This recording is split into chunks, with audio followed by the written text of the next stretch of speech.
हाँ, हर एक साल के भांति इस साल भी नवयुग दुर्गा पूजा समिति आप सबों की हार्दिक अभिनंदन और स्वागत करती है और करती रहेगी दुर्गा मैया की।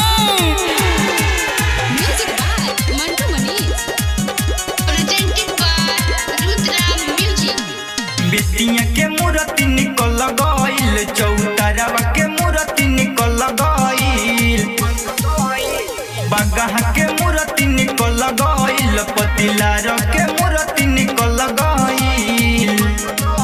देख देवलो को जातारी मैया, आज होता वे माई के विदैया, तो जयकार लगा लय भैया। आज होता वे माई के विदैया, तो जयकार लगा लय भैया।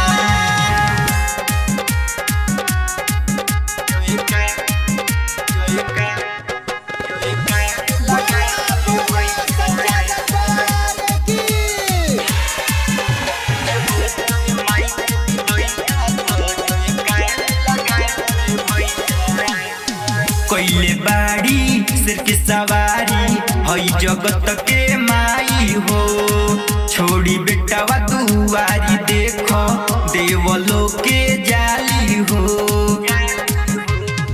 कोइले बाड़ी सिर की सवारी हई जगत के माई हो, छोड़ी बेटावा दुआरी देखो देवलो के जाली हो।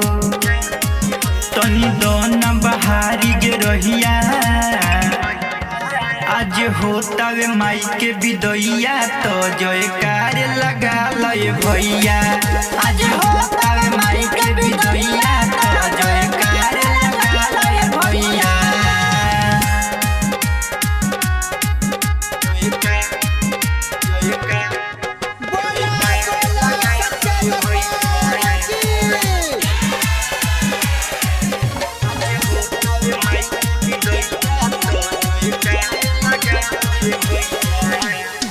मन माइकल सरल समरिया बड़े बजावत डीजे हो, चलेला विसर्जन में नीरज जलावेल डीजे हो।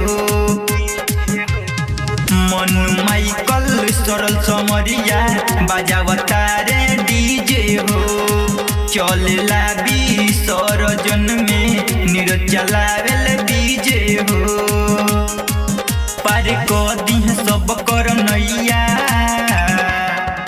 आज होता वे माई के विदैया, तो जयकार लगा लय भैया। आज होता वे